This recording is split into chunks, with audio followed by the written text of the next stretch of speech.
Happy Tuesday to everyone, guys. If you are here or watching this on the rewatch, welcome. It's been a day. This week has been a week where there's always something you forget is happening. I was saying this on Sunday.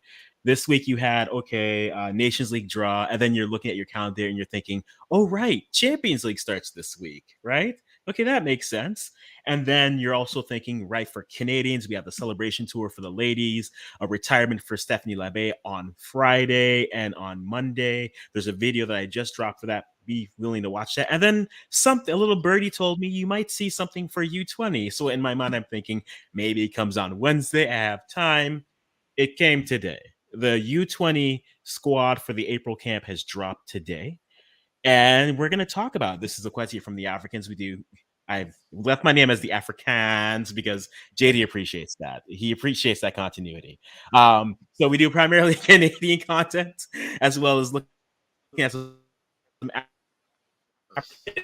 as well. If you like this content, give us a like, a subscribe, or comment, and let us know how you feel about this roster. But yeah, so the roster has dropped. We have a graphic. We have also where the clubs are. And if you're wondering, it has been updated on Transfer Market, so you can go see where the players are. However, let's go through the roster. But before we do that, JD, did you sleep well last night? Are you awake? Are you wired? Are you ready to go? Yes, man. Yes, man. I slept pretty much in the morning, and I woke up like around 12, 1 o'clock. So I got the normal time sleep because I went to bed like 5:10, and I woke up like 1:25. So I thought that I actually got longer sleep than the normal night. So I guess I have to be grateful, and Mhm. it's a work, so we have to do our jobs. That's true. I woke up with allergies this morning. Like the weather is unseasonably warm for March, and then tomorrow it's supposed to rain, so my allergies picked up all morning, but I can breathe. I can smell. I'm grateful for that. But you guys are all here for the Canadian U20 camp roster for April, so let's go through that. So the camp is running from the 10th to the 21st of April.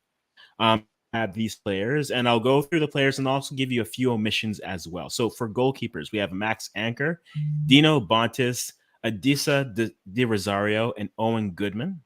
Defenders, we have Matteo Campagna, Louis Cloutier, Jamie Knight-Lebel, Justin Smith, Noah Abatneh, Luke Def, and I apologize if I butcher these names. Luke de Fougerolles, tongue twister today.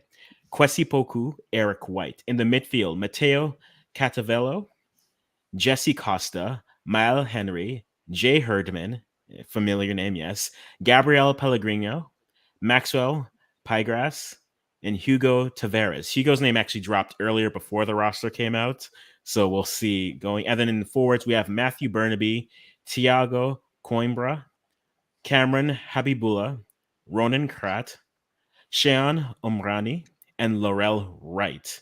So if you've been on any of the streams with JD, you know the name Laurel Wright has come up a lot. He is in the prelim camp for this. So just kind of give you a bit of an update of where they're all coming from. It's a nice mix of players from both MLS academies, players who are on loan to the CPL, as well as players who are in academies in Europe or playing club in Europe. So just going through the names where everyone is from. Anchor is from Vancouver Whitecaps. Dino Bontis just signed recently with Forge FC on a entry level type deal. Adisa de Rosario, son of the Andre de Rosario, or in that family at least, TFC Academy. Owen Goodman, Crystal Palace FC. He's actually been playing U23 Academy for them as a U20 eligible player. So that was the name for goalkeeper we were very excited to see into this first camp. So I'm excited to see him here. Matteo Campagna, Vancouver FC, Louis Cloutier, Academy of CF, Jamie Knight-Lebel from Bristol City FC. And I think the big name that we were all hoping and we're happy to see on this roster is Justin Smith, who has been on the bench for Nice in Ligue 1, hasn't made his debut yet, but he's been on the bench there. So first team minutes getting there, but as a U20 eligible player, and he is there in France. On fullbacks, we have Noah Abatneh, who is in Italy. Luke DeForest, who's playing at Fulham. Now, he is interesting because he's actually made his U18 debut this year at the age of 15. So he's a young one. And to see him at this level says a lot to what his ability, his potential could be, but also he's still 15, so we could love to see that in the roster, like to see it. Kwasi Poku with the Forge FC. There's always a Ghanaian there. Eric White, Vancouver FC, and then the CPL contingent, Matteo Catavolo for Valor FC. Jesse Costa from Wolfsburg was a name that we had started hearing rumors. Peter Galindo hadn't mentioned that earlier, but he is a name that is on, and we're happy to see that name there as well. Mal Henry at CF Montreal. Jay Herdman, yes, that is the son of John Herdman, who is playing at the Vancouver Whitecaps on first team game minutes. Gabrielle Pellegrino as well in Germany. And then Max Piepgrass in Calvary FC. Hugo Tavares at Pacos de Feria, which was a club where Steven Estacio was playing before he got his move to Porto. So happy to see his name actually broke first. Matteo Bunbury, who's at the Academy Sporting Kansas City, so another MLS product. And then Tiago Coimbra from Palmeiras, Brazil, eligible to play in Canada. I look forward to seeing Tactical and his thoughts on this player because I'm not as familiar, but I'm looking forward to see you there. And then Cameron Habibullah, who is on loan at Pacific from Vancouver, Ronan Krat from Germany, Shion Omari in Portugal, and then Laurel Wright recently signed to York FC there. So that's the roster. That is the roster that is there. Phil Jones, nice to see you there. Of notes, and I do need to make this note here, there are a few names which aren't brought in just due to the fact that injuries or for club reasons. Kashan Ferdinand being one, Kobe Franklin, Thomas Giraldo, Lucas Colesho, Jaquil Marshall Ruddy, which may surprise some, but doesn't surprise me as much. Kosi Thompson, Gilles Anthony Villasant, Rida Zurir. That's for June and for July. So the key thing is Kashan and Ferdinand are both Haitian descent, and there have been rumors that the Haitian Federation are trying to find and get them into the actual fold. Rida Zuhir was called up for the Moroccan U20 camp earlier this month. So that is a name to keep in mind. And those are the names there. Now, for people who have followed me or follow JD, there are a few names that we have talked about in length that we don't see on this list, and we'll definitely get to talking them. The first obvious name not here is Daniel Jebison. For this level, I've said this before, I'm not sure if he would be in this level, even though he's eligible. He's already playing U21 in England. So my thought process of it is until you get a national team call, kind of stay where you are there. And I think that might be the best move, but I don't know if you feel any differently, JD. And then the other name, which, well, actually, we'll go on Daniel Jebison not being here, but let's look about the names first. Any thoughts on the roster so far? What I like, because why I love looking at these rosters is to show to see the continuity from a nation, because obviously people keep talking about how good Canada is and if they're going to drop off and stuff. And these are the things that showcase me that these are guys that's not trying to drop off. The first thing what they're trying to do, they're trying to target people from outside, like quality kids in quality regions, to try and bolster that younger thing. And obviously, that Herdman, once these guys have been performing, he's going to bring them in and try and even uplift their standards, and then maybe give them other ways to get higher contracts and stuff. So I like what the diversity in the squad, and I like the fact that they are trying to go out and get the best players. I think that's going to be my talk for this time. In regards to Jebison, I would love for him to play because it would give himself a big boost at the same time. So it's not always one way. Or people look at it like, don't come because you're bigger than under 20. No, if you can play under 20, you should turn up, because that boosts your popularity, and popularity counts, because you're at a team now, and then you get you got sent out on loan. I think that could give you some stability. So I think that was a chance for him to get himself out there very, very easy, but he never tried to take up that chance, and I think it might come back to haunt him, in my opinion. Still, maybe it sounds a little bit harsh, but it might come back to haunt him. All right, yes, in my opinion, still.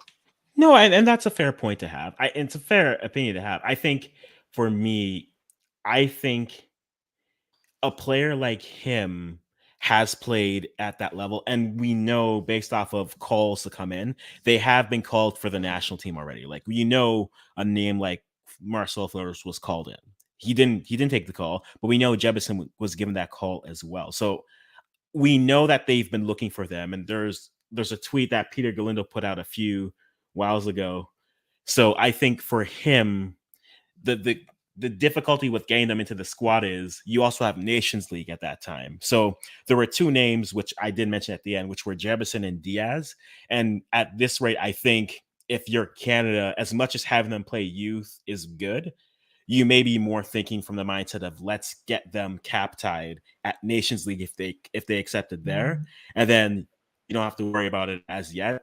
And then plus, if you're able to perform well there, then you still have the eligibility to play at the Olympics. You still have the U20 tournament that's coming as well. So it doesn't shut the door for them completely. But a player who's playing at this young of a level, until they get to a national team, if they're in a good system, that's fine. I think just keep them there for now. And again, that's not to diminish what has happened before. Like, again, we haven't had a U20 system in a while. So there's a reason why there are some players who have chose to play for other countries at that level. But still, I think for him and Diaz as well, I find that both of those names being omissions and not even being on the list, to me, that was where I thought maybe for them, you're thinking national team at Nations League and maybe getting some of those players who are still young but aren't young enough for U20 in that window to get them through. So I think that would be the thing. But let's see what's going on in the chat. All right, JD saying hello to everyone. And Paul Anderson, yep. Tejan did that, but also Tejan didn't have a squad to play other than U23. So it's a fair point. Yes, Jabison did play U21 in England. So for me, if you're going to switch just to play U21, you're committing at that point. And I think he's not, from everything we've heard, he hasn't committed as of yet. So that comes to the question. And Paul Anderson saying, yeah, he did get called up for U20, I believe. I'm not sure if he played. I think he played the last window that they had, but I'm not sure about this past one here. But I mean, we're talking about players who aren't in the squad, talking to names in the squad, which are interesting. I think the five, or if there's three names that I wanted of the year that I was excited, would be Owen Goodman, because I had done a inventory of youth and under 20 players and realized we didn't have that many goalkeepers. We had young ones, but they were all 21, 22, 23. So seeing Owen Goodman here, I'm excited to see that. Again, as I said before, he is playing U23 at Crystal Palace as a U20 eligible player. So that is good to see. Justin Smith, who was a center back but can play CDM, who, again, on the bench at Nice in Ligue 1, and they are on the precipice. They are fighting for Europa and Champions League spots. So he's on the bench for that. He's training. He's making the bench. He just hasn't got minutes. So I'm happy to see that. And then for me, the name I was curious to see if they would get through was Jesse Costa, because he had played some U17 in Portugal. So to have him switch over this early it's an encouraging sign for me. But those are just a couple or three of the names that I saw. The other ones I'm intrigued to see what they're able to do. Laurel Wright, again, happy to see him there. Ronan Krat there. Tiago at Palmeiras is an interesting name to keep an eye on because I'm not as familiar, but you see the club pedigree, it's there. I think Manuel Veth was saying earlier that his nickname at the club is Canada at Palmeiras at his level. So I mean, if he's repping the Rouge there, it's fine. And I'm not so upset about it. So this is the roster again. And the last thing that I did point out is these players who weren't brought in. So the Kashan Ferdinands, Kobe Franklins, Thomas Giraldo, Lucas Kalesho, Shaquille Marshall-Reddy, Kosi Thompson, Jules Anthony Vilsant, and Rita Zuhir, they weren't made available. That doesn't exclude them from the roster going forward. Reminder, it's a 20-man roster, so 2 keepers and then 18 players out playing on the pitch. That's what you can bring. So it doesn't necessarily eliminate them from it, but I don't think it helps them at that point. If a player comes a little bit later, we'll see. And I don't know how the federation wants to run it, but it's definitely interesting to see that they put that note versus saying just these are the names and giving nothing else. But it almost makes it give you the impression that as an SA or an FA, they did reach out, but the clubs weren't willing to let them go, which is fine. It's almost I almost read it as don't forget these names. If we're still around, we'll be coming in and bringing them around as well. Hey, JD, any names from this list? I know we talked about names that aren't here, but are there any names here that No, surprised no, you? no, not Mhm, necessarily. I think they mhm, are doing the right process. I think this is something for the future. Maybe they can still go on to gel fast enough and win things, mhm, but this is for the future of Canada overall, and I actually like it because I can feel what they're doing, you know. And mhm, I wish Jamaica could have done the same thing, you know, go out, scout the best kids, give them the right opportunity to come and play, and stop mhm, this bag of BS about location, status quo, alien human being, you know, every single thing. So seeing things like this really let me feel a little bit better. So I will just watch them and really see what the future brings for everyone. To be honest, you know, yes. But I don't see mhm. anyone that surprised me, and I'm going to try and see as much of them good enough to see who I think will be the gems. Like, oh, I do pick up like the Costa Ricans, the Honduras, and those guys. I want to see who will be the true Yeah. gems in teams right throughout the Concacaf. So I have a lot of work to do. No, not a problem. So again, the list has been updated on Transfer Market. Let me actually just throw that bad boy up there, and the roster is there. So some names were there before, some weren't. But in terms of the age breakdown that you have, um, pretty old to young, I think. A good mix of eight young to Owen Goodman at 18, Adisa Rosario, Di Rosario at 17, Max Anchor at 17, Eric White at 19, Justin Smith at 19, your O3s, Matthew Campagna at 17, Noah Abatneh at 17, Max Kwasi. Uh, I mean, when you have a name like Kwasi, you better be a good player. You have to live up to the name. Jesse Costa, as well as Jay Herdman, some young players. Just Costa at 16, good. Matteo Bunbury, Tiago, 18, Cheyenne, 18, Cameron, 18, Ronan Crad, 18, Laurel Wright, 18. So a good young squad that are there. A nice mix of age. We didn't go heavy. Like if you compare that, say, with what they did on the women's side, it was very much an elder team with a few young players, veterans who had done it before. But this is a nice mix, and we'll see how they gel. I mean, they are supposed to be playing one friendly with this during this camp, so we'll definitely see and hear some results on how that goes. And then from there, we have a few weeks. You have a month again, and then tournaments coming in June. So very much excited to see that. Kareem in the chat saying, don't think he would leave playing U20 in Europe Championship to come play for U20 Canada. They would have called him to the senior team, which is what I think they would do. Again, that's just my opinion. Me and JD differ on this. I think Yeah, at that, yeah.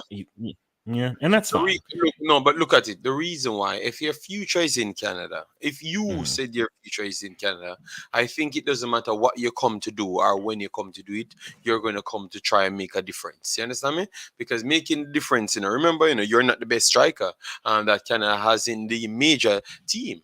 So you would mhm. have loved to come and make some stake for yourself, at least from the earlier level, and then try play yourself up there. But so people could trust you along the way. So I Mhm. want to say maybe this kind of show you certain things that he might not be choosing Canada too soon. And what would that be a good thing if he choose them later? It could. I mean, it depends on what the depth is, right? If you're looking at what the striker depth is at this point, I mean, outside of your three, and I'm including Ugbo in this conversation. So outside of David, Laren, and Ugbo, you have Cavallini, who can be what you're thinking is either hit or miss. You're thinking if there's one person who's get phased out of those four, it's probably Cavallini. And then other strikers coming up. I mean, Ayo Akinola was at the Gold Cup, and if not for an injury, was the bright spot in a terrible TFC year last year. So it would be between him, Jebison, and then I'd say right now maybe a Richie Ennin who's playing there and has been getting some more. So he's in the mix. He's playing at a decent level. He has his resume, if you're going to look at it that way. I mean, he's already scored in the Prem. Maybe they're on their way back there. So I think maybe he thinks that. And again, we're speculating. We're putting thoughts into this player's mind. But if I'm him, if I'm going to try to put myself in his shoes, which isn't fair, I would say if you wanted to, and this is where Canada not having a youth program has hurt, the players that could have played and get integrated into other systems. And what you're saying is true. Maybe it means he's not going to choose Canada immediately, which is always a possibility, right? Just because you were born here, if you're eligible for other spots, you may take that. If that's better for his career at the long run, you do that. So it hurts that they didn't have those teams in the past. Having them now, though, switching this late into it, if he does switch, maybe he switches if they make the tournament, right? Maybe, and then, or if he switches beforehand. I don't think the door is closed for him at U20 if Canada is able to progress and make it to the tournament as well as. So I think in that aspect, he's in that system. He's been integrated there. I'm not going to hold it against him if he wants to pursue that option because at this point, Mhm. that's the Sure. best option. That's the best system, right? So I'm not going to be mad if that. You'd love for him to do it in Canada U20. There's no doubt about it. But if a player's able to continue to grow and develop, and then you can continue have it. But that's where, like I've said before, recruiting isn't just, hey, we have it, come over. Okay. It's a long-term thing. It's staying in contact. It's having these conversations. If he eventually chooses to switch, he does. If he doesn't, you'll know at least you've done everything you could based off communication, based off of inviting him to Gold Cup last year, based off everything now. So I'm not too I'm not I'm at peace with whatever he does, to be perfectly honest, even if he turns around and chooses another country. And I'm at peace with all of them because you're not going to get every duel. That there's just a reality there. Every team only has 23 to 26 spots. You can have a pool of players, but when they select the team, you're only going to have that many players. Just like with U20, you only have 20 players you're taking. So this roster is exciting, but at the end of the day, only a few of them are going to be here. So some players are going to get left and it's on them to continue to develop. But I think it comes down to giving them those opportunities to develop as they continue to go and grow and seeing if they and staying in contact with them there. So that's kind of how I look and how I feel about it. Well, to be honest, you have to work with what you have, which is Mm-hmm. true. Um, but you would love to get the best set of talents in. Mm-hmm. I always pride myself on that. You want to have the best set of talent because I even just said it that early on that we have potential at points, but at points you're going to need the actual real deals majority of the time. And I want to think Mm-hmm. that in this under 20, like how you saw Costa Rica and those guys bringing in quality players that's getting in full game time. America might Mm-hmm. not do the same, but their quality and depth pool is hard because most of them playing in MLS and stuff.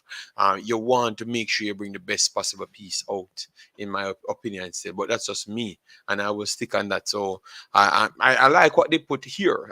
It's a good squad, but at the same time, I still wanted them to get as much people possible. So if they don't get Jebison, okay, well, let him try and play for England. I don't think he's gonna get any game. It's going to take a long time for him to get a game, but who knows? But I would love Mm-hmm. to see it come in the Concacaf because more people in the Concacaf, it just makes it better. It just makes it better. Period. Mm-hmm. Yes, and I would love to see that, and that's my whole take about it. No, and that's fine. And that's a very fair take to have. No, most definitely. But yeah, I think based off of this roster, just kind of recap names that I'm excited that are here. Owen Goodman, who's a keeper for Crystal Palace, 18, playing U23. Canada has a lot of young keepers, but in terms of U20 keepers, they don't have that many. They had other options such as the names you have there, Max Anchor, Dino Bontis, who I think is Nick Bontis' son, Adisa de Rosario, who is Dwayne de Rosario's son, Max Anchor as well. But outside of those players, we have young keepers in the MLS, for example, like Dane St. Clair, Thomas Hassal, Breza, all three teams. They have good young keepers, but no one in that range. So I'm happy we got Owen to come through. Defenders wise, Justin Smith, I think, was important for us to get in. Again, CDM, but also plays center back for Nice in Ligue 1. On their bench, hasn't played many to any minutes this year, but he's been on their bench consistently. So hoping that he can break through. Jesse Costa, out there from Wolfsburg, was a name who has already played U17 for Portugal, and to have him switch over definitely is intriguing. But then the other name that's interesting is Loïc de Fougerolles, because he was born in France. I just realized that. So I was trying to say that in like Dutch or in something, but I'm going to go with French here. Luc de Fougerolles. The Fougerolles. He made his debut U18 for Fulham at 15. So he's been playing at that level. So when we talk about there are levels to this, it's nice to see a player that young being able to play well. Yes, it's academy ball still, but you're still playing at that level. That is other names that weren't mentioned, that weren't brought on, which was hoping to see. There were a few. Hugo Bonga, who's playing MLS Next as a 15, 16-year-old with Toronto FC. I saw him playing with their preseason, and he kept on getting starts, and I was thinking, him. Can I keep an eye on him? Start out the season a little slow, but we'll see how they're going with that. And then there were a few other O3s coming through, which, I mean, you could bring them in, but at this point, they brought this roster in, and we'll see them in camp for April 10th to 21st. There will be a friendly involved with that. But yeah, those are the names that really excited me, and I'm really looking forward. Guys, if you're in the chat, if you have any questions, is there players that you're excited to see, players that you aren't sure about? Benjamin, thank you for always being here. I appreciate it. Yep, You know what? Always try. Yeah, Sean Bass is here. Reminder, Sean Bass is a Canadian stream. We will keep the Ghana versus Nigeria talk for later on another date. But yeah, this is the squad that's been put out for their camp. Excited to see it. Hopefully, we'll hear some good things about it. I'm wondering in terms of striker wise what they do between Krat, Wright, and honestly Tiago. I think within that trio of players can be interesting to see what they do. But yeah, I'm feeling, I'm happy it's out. This day got a bit more chaotic for me on that end, but I'm happy it's out. And at least we get a good look. It's not everyone, like we said earlier. The players who weren't able to come through, they are definitely there. But I'm excited by what they have. And if you go by, which is something I like to do with every roster that's put out, if you look at the roster, what does it say to you? To me, it doesn't say 3 at the back often. It seems more maybe a 4-3-3, maybe a 4-2-3-1, potentially a 4-4-2. This roster screams to me 4 at the back, especially with the fullbacks you have. You could play with 3 at the back. Maybe you can tamper with the 3-4-3 here, using some fullbacks as maybe outside center backs if you wanted to get that curious and get that inventive. But I think just based off how the roster looks, this feels like a 4-3-3, 4-2-3-1 type of a roster. And that intrigues me. I like more 4 at the back. Hopefully they won't experiment with players out of their position, but I'm happy to see what this kind of roster says. And again, we won't know full well, but just looking at how it breaks down, it feels like a 4 at the back, maybe 1. I think they'll experiment with a 4-4-2 and a 4-3-3 here. Any thoughts on just roster composition based off of players and positions here, JD? Nope. As I said, I'm studying. Gonna do your research later. No, that's fair. That's fair. Look at other teams as well, because we have to do that first before I make any any extra statement on it because I don't know Mhm. much about most of the players them style of play.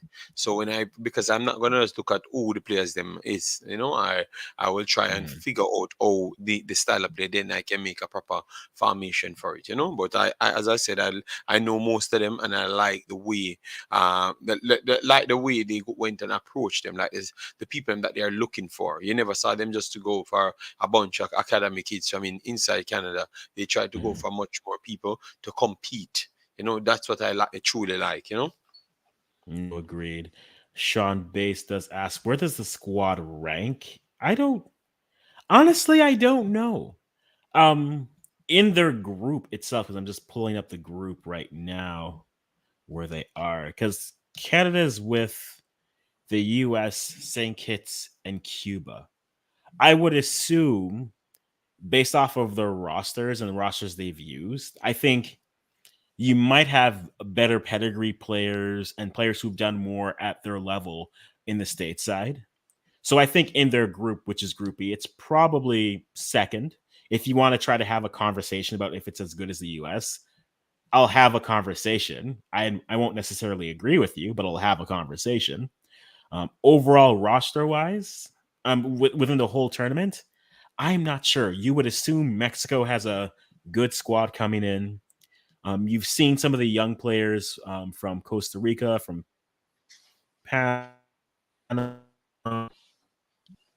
So you would assume Honduras has been good at that U20 level. I would assume maybe this roster is top.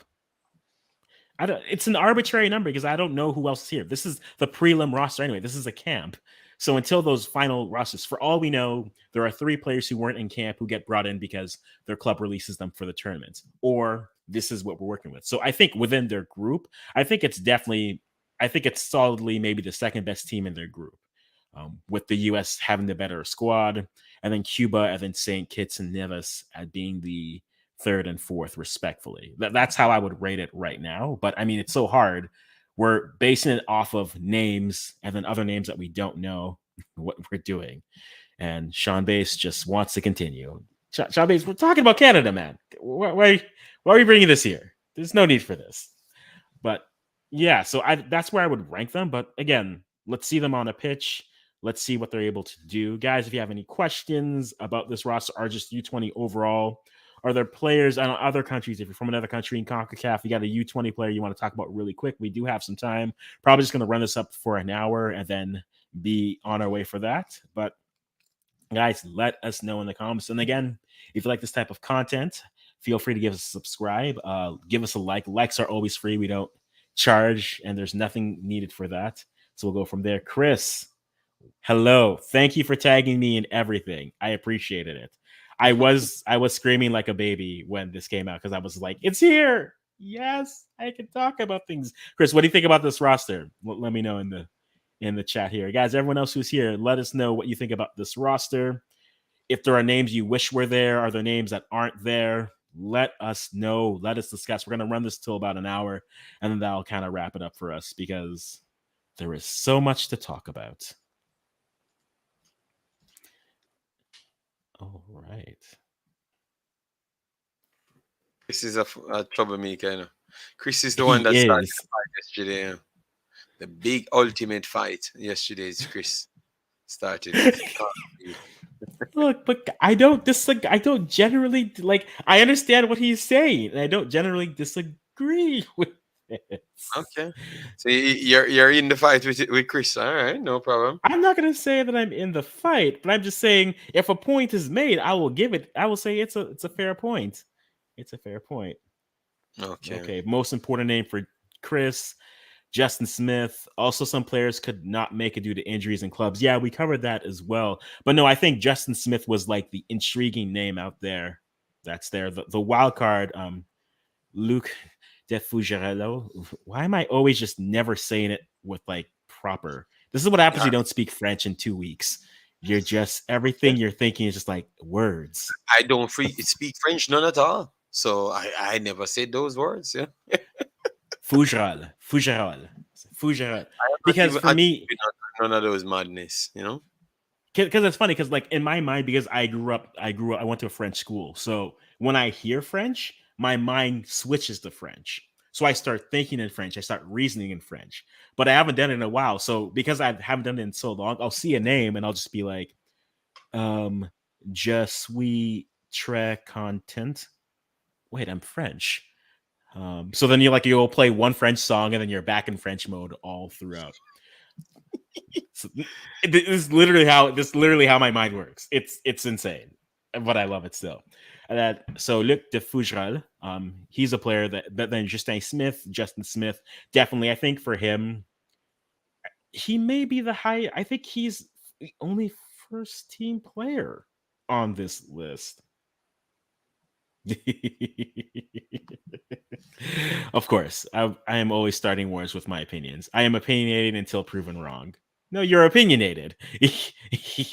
And that's fine.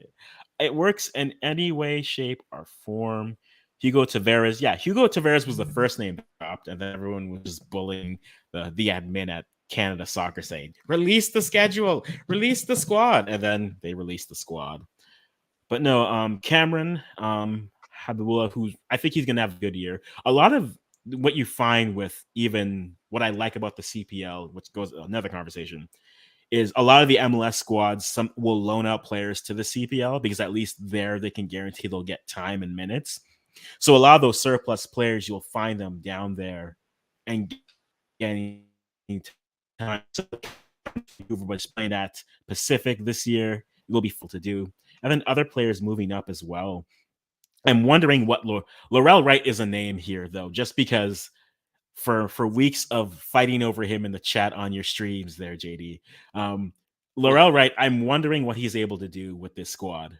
If he's able to make it, but then also if he's able to have a good impact. Because, I mean, striker depth-wise, he's definitely a player.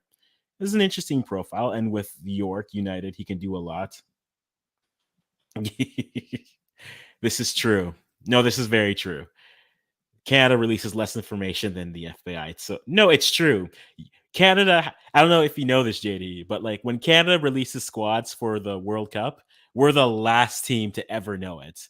And Canada is the last country to officially state it. It's usually like 8 clubs will say, oh, Liam Miller, Basel will be like, Liam Miller is going to represent Canada. So we're on list like, okay, Liam Miller is there. It's like, oh, Paco Estefera, Steven Estio is going to represent Canada. Okay, great. And then on the Tuesday, I almost feel like one year Canada is going to release their roster, and it's going to be like wrestling, and it's just going to be lights and flashing, and there'll be a smoke machine, and then you'll see players coming off the bus and be like, oh, so he's here. This is good to go. He should be good. No, I agree with you there. I think Laurel Wright at being probably the only, I think striker wise, I think he's a good profile to play if you're only going one striker out, which I think they're gonna do, probably 4-3-3 it or 4-2-3-1 it.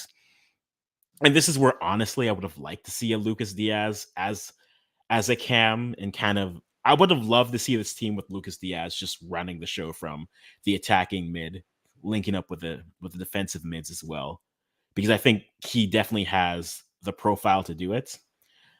But I mean, we'll see how it goes. So April 10th to the 21st is when it is.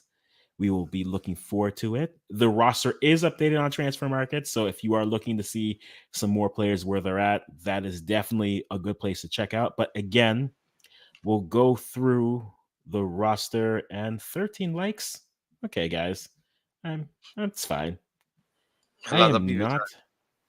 Yeah, it's 13 likes. What? What can my getting too big? You know, they're becoming too much a superstar. 13 Am likes. I? It's a What you big talking number, about? yes, but I'm here. I'm here just providing content, so I won't Oh worry my about the God! likes. You start becoming. You take your time. Start becoming Josh. You know, I realize you Canadians are not humble at all. You know, but I am What? learning. You Canadians are not humble at all. JD, Damn, JD, man. what? Damn, that's the way you Us got to humble? 13 likes. What? You know, how long it took me to get 13 likes on a video? Oh my God! Damn. Okay. Mm. Cool. Well, No, I guess. I I'm guess. You guys are superstars. You know, you're not Oh waiting for. no. You're taking the time. You're I'm just taking. I You guys are taking your time. Oh my I do god! not consider I don't consider myself a superstar. Because I think I mean, but it's something you say when you're here. Like you're making the content because you love to do what you love to talk about it. That's true, right? I do wonder though, he was blocked. I know he had his injury recently. We would assume he makes this team. I think a lot of us would have assumed that he's on this team. But I don't know if he makes this team even still, because at that point he was starting for TFC. So like if you're gonna take him away from your club for that length of a time, which is why I think he should be available for the tournament. And I think there's a reason why. Again, they put this statement out saying, not in the series, whether through injury or for club reasons, these names. I don't think it's a coincidence that the CSA says, but these guys, they couldn't come because of injuries or their club wouldn't let them. To me, it rings very much, don't forget these guys, because if we can get them, we'll bring them. It may not be all of them, but these guys, if one of them, if one of their clubs says, yeah, we'll let release, I think they'll definitely come through, especially Gilles Anthony Villasant. I think from a striker wise, I think he's at Antwerp, I believe. Let me look. Gilles. Where are you? Where are you?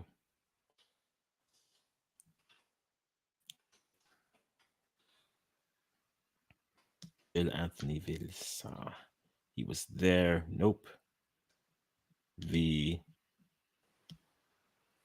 Why is he not on this list? Okay, interesting. He's not on this list. But no, well, he's not on this clearly. Let me get his name real quick. Let me get it. Gilles Anthony Vilsain. Okay.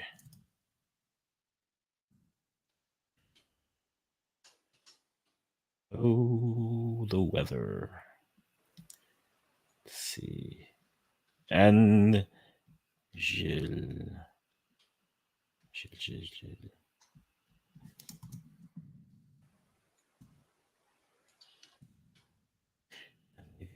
And you're just okay. So good to know. All right, guys. So great job on the interwebs there. But yeah, he is there. Yep. Very perfect name. Mad Vibes, nice to see you here as well. Thank you. I will look that up in another time. And then yep, any other Jamaican duels on this roster? You going to be scouting? No. Yeah, he could. He's still eligible. Definitely still eligible. He hasn't played national team yet. It's the anytime there was a camp that was canceled and there was a friendly there, those were the camps that everyone was supposed to be at. So the camp that was canceled, he was supposed to play, but the one last year, beginning of 2020, definitely had a boss. Nice to see you. But yeah, I think Jaden Nelson, right, I think he is Jamaican parents, but I will double and check that to be sure, because that was how I had understood it before, and that's what all the information that I had seen was giving me. But at the moment, if you go to his page, all you see is born in Canada, and nothing else. We're working under the assumption that he is eligible for Jamaica as well, but he is in the camp here. Now, if he's from St. Kitts or the Bahamas, I do apologize for that. But under the assumption that he is from there, yes, he would be someone who was eligible for Jamaica. But in terms of this team, yeah, no one else really from a Jamaican standpoint who would be interesting to watch. I think if Marshall Reddy is healthy, he's probably in this squad because it's the perfect showcase for him outside of just playing more for his club. So I think that's kind of where it goes. And that's kind of how it looks from there. But again, back to the squad. Those names: Marshall Reddy. Kalesho was interesting because I know a lot of Canadians, after Filippo did his interview with him, then all of a sudden people were calling him. and Canada called him, and now he's there. So you're welcome and thank you. But yeah, I think that would be an interesting breakdown for that, everyone. So again, Coupland, and honestly, I thought Coupland would be there. So no Coupland, Antoine Coupland, who or Lucas Diaz. My thought is, and this is just me speculating, I think Coupland is more surprising, but then he did just make his move. And so maybe the club did work and say no. I think the other one with Diaz is my first thought and my first theory was not seeing him there was I think he might get called up. He did say, I think there was a Instagram post where he said he wanted to concentrate on the end of the season with his level, either cracking because he's been in between first team as well as U20, so he's been playing well and been making moments there. But I think a player like that, and Peter Galindo did say this earlier this year, and I do tend to agree. Him, Diaz, and Jebison, I think, are two players where you want to get them for U20. But if you can cap tie them, maybe you just go for that versus getting them in to switch over. Diaz has already played U23 Olympics. That whole experience maybe why he did not want to come back to this level. He didn't play too much and probably should have played a little bit more. So in that sense, but I think Diaz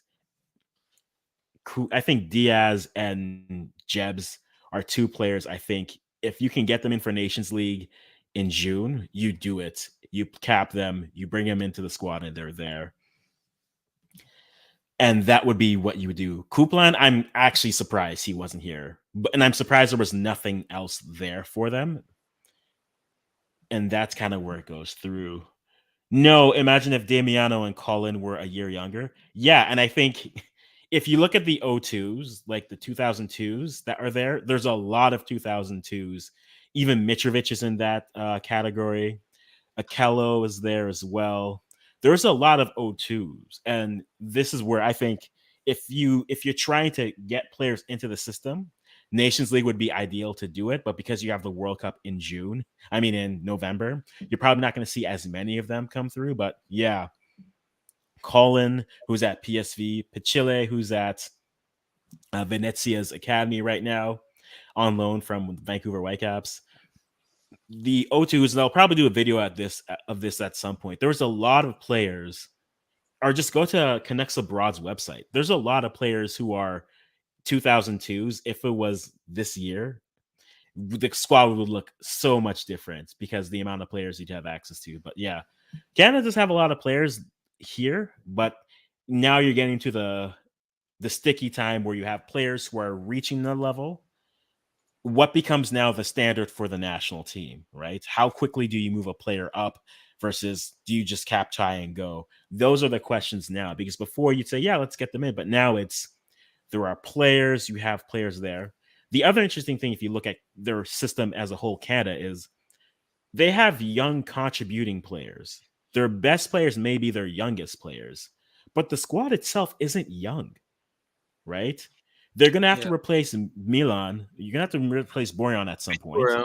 Victoria, you have to get rid of. Atiba, I mean, at this point, when he wants to stop playing, he can stop playing. He's still 27 to me, so we're going to keep that there.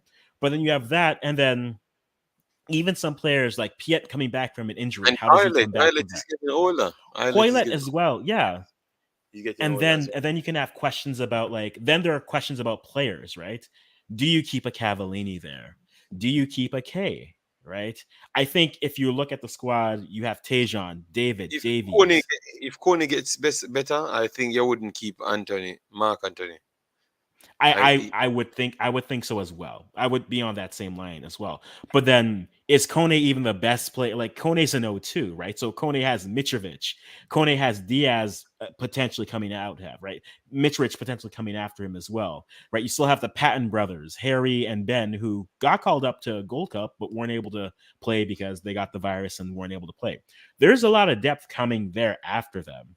And apparently in Canada, you just make everyone a fullback, and that's all we are. So you're a winger? No, you're a fullback now. So Shaquille, back there, run more. So there's a lot of questions for the squad coming in. There are players that are easily replaced, but there's a big talent pool from O3s up that are coming, and that the O2 group, if they could, and this is where I say press Preso and Akello as well from TFC, if the O2s, the players who are born in 2002, right, Collins, Pichile, players like that, if they can break into the squad, it affords you time. You don't have to rush this U20 crop of players. Now, do they need time? That's a whole debate for itself.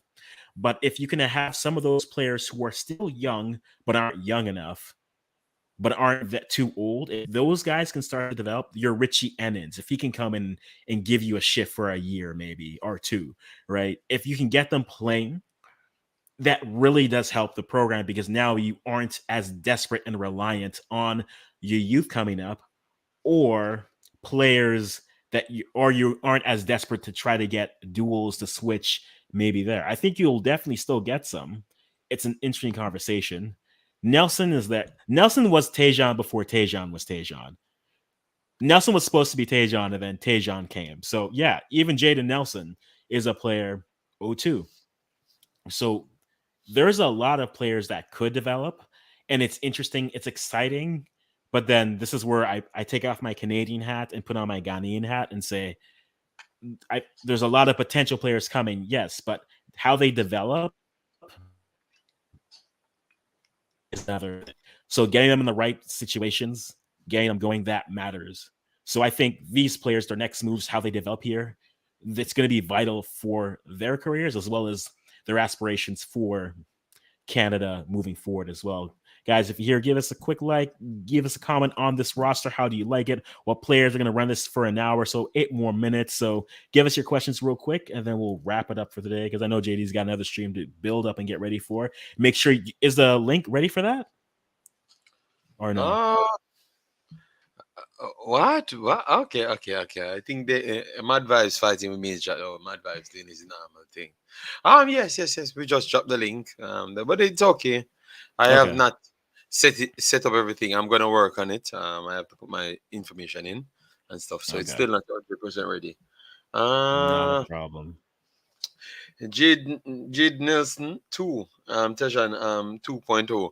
So why is it we guys are always talking about another Alfonso Davis, another Well, Eustaquio, see, another see, David? see the video. I saw the video, and my first thought is, are you doing the thing where you bait us with the title, Josh, and then you have an important lesson at the end? Because I was like, yes, that's too easy. Like, I think that's what you do, and that's what they did. I was like, well done, well played, because I think that's a problem, right? Because you have a young winger who's there. It's the same thing with Marshall Ruddy, where it's like, oh, now he's a fullback. Is he the next Alfonso Davies? No, he doesn't have to be. Be your player and be that. And that's all I need you to do. True, true. Develop, be the version you're supposed to be.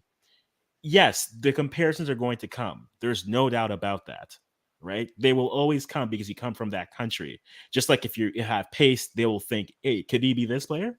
But they're different players, right? I don't want to go into the specifics of it, but I think they're different players. I think right now they just need to develop, get themselves in a position where they can develop, and that's going to come down to their squads, their agents, getting them into teams, academies where they can continue to grow into the best version of the player that they can be and be moldable, right? You're getting to that age. You're older. Like we said, the iron is cooling. You can still bend it a bit, but now if you're not super strong to bend it, you're either breaking it or you're going for it from there. So we'll see. Yep. All right. Yes, I did saw the Jada Nelson thingy. Yes, the kid is good. And that's the whole story when you look at all of these things happening around the Mm-hmm. world and how people fighting for new talents. And Mm-hmm. I'm doing some research and I want to tell you that most of the Jamaicans are going to be not really pleased because it looks like we literally draft up everybody that thinks like we on our channel. You know, it's sad. But Mm-hmm. I think we are going to have a long-standing trouble of accepting quality players in the country. I think Mm-hmm. so. because our culture won't go away overnight. That's what I would have to say still. Our culture won't go away overnight, and I Hmm. think as long as we have players even just or somewhat interested in football, not even fully, just somewhat, it's not going to be accepting things. It's gonna be very tough for people to accept a lot of the talents, So it is what it is, man. Yeah, big up yourself, Yeah, Tennessee. Thanks, man. yeah, big Thanks. ups too. Massive respect. All right. How competitive will this team be in the World Cup qualifier? I think right now in their group, they're the second. I think this roster, based off of what I've seen, what the US has put out for their friendly, for their camps, I think this is the second best roster in their group. What this does overall, I don't know. U20 is so interesting because you have players who can be the top players will always be the top players at that level.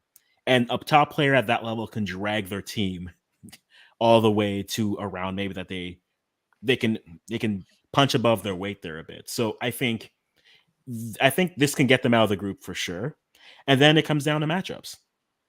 If you're there, if you finish in second, you're playing a third place team from the groups. So that can be anyone from, if you're going by, that could be Mexico, that can be Haiti, that can be Trinidad, that can be Suriname, El Salvador, Guatemala, Aruba, Jamaica, Costa Rica, Honduras, Antigua, and Barbuda.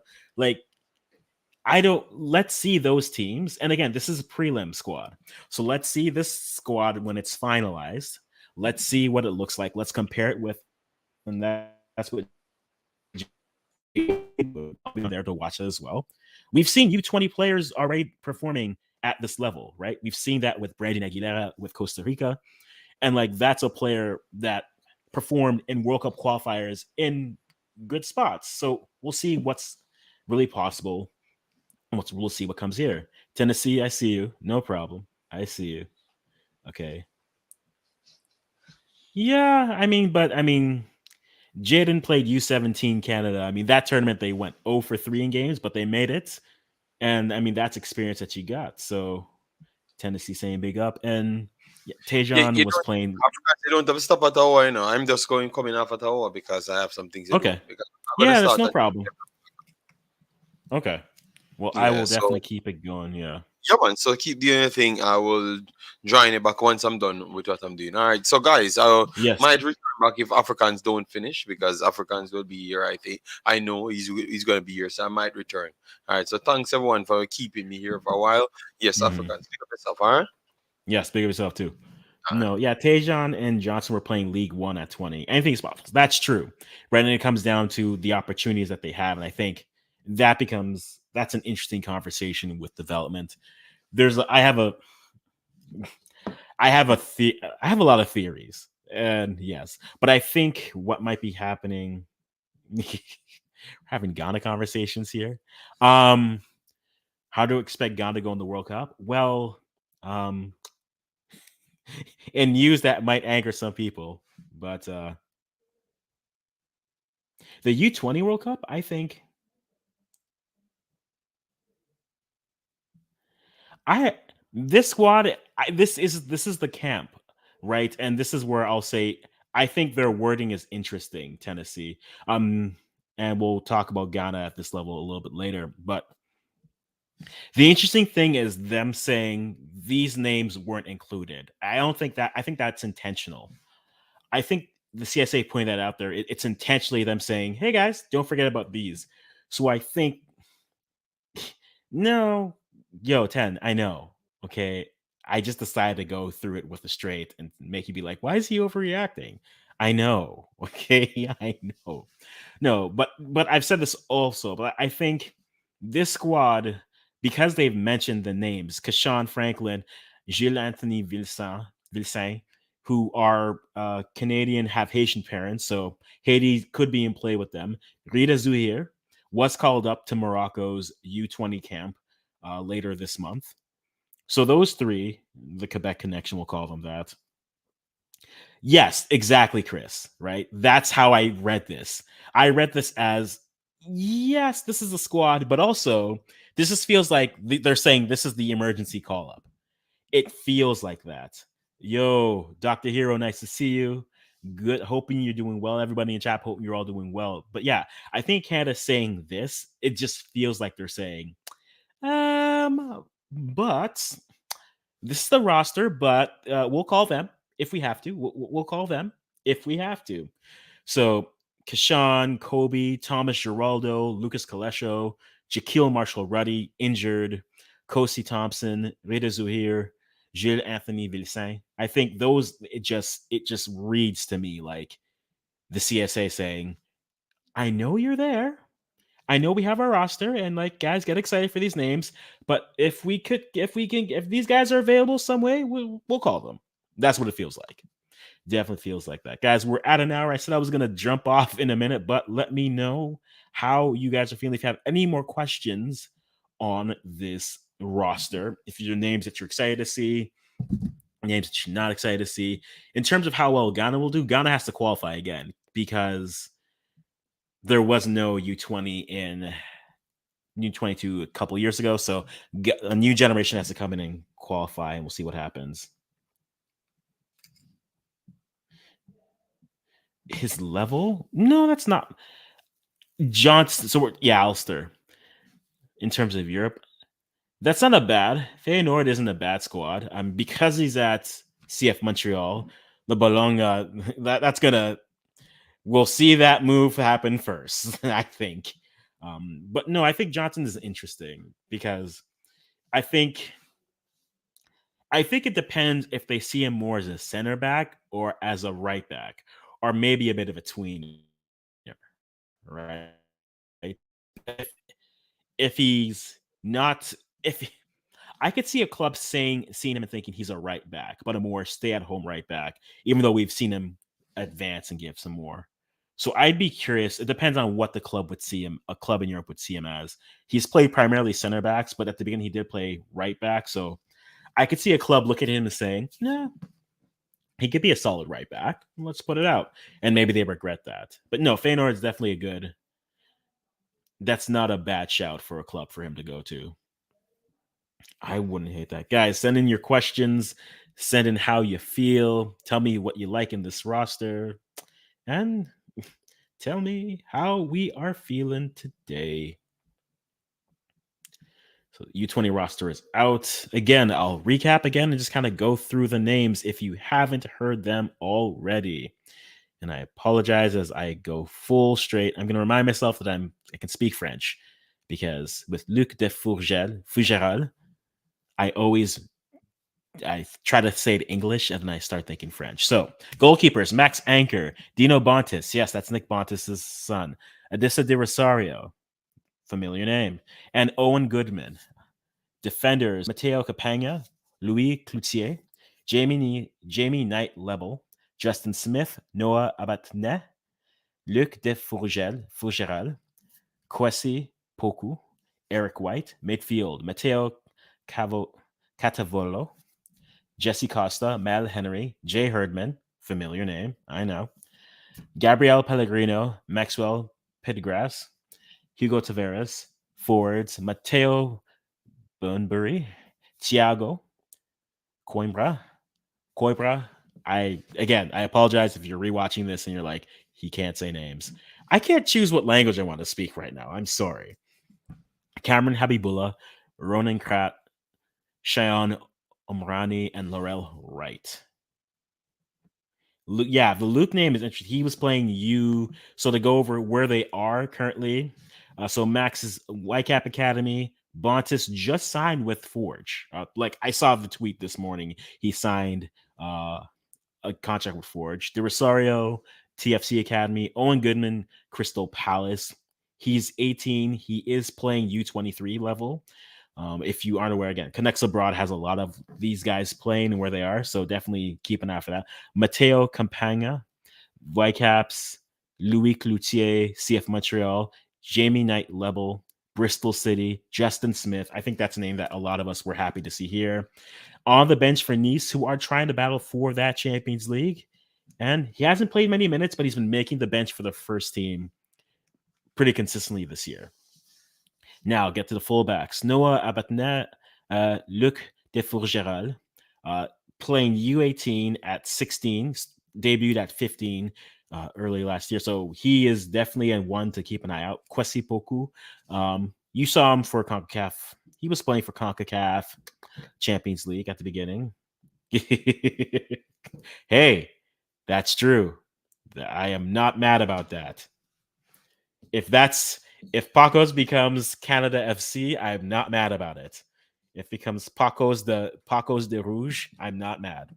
I am not mad at all. Jesse Costa from Wolfsburg, Mal Henry.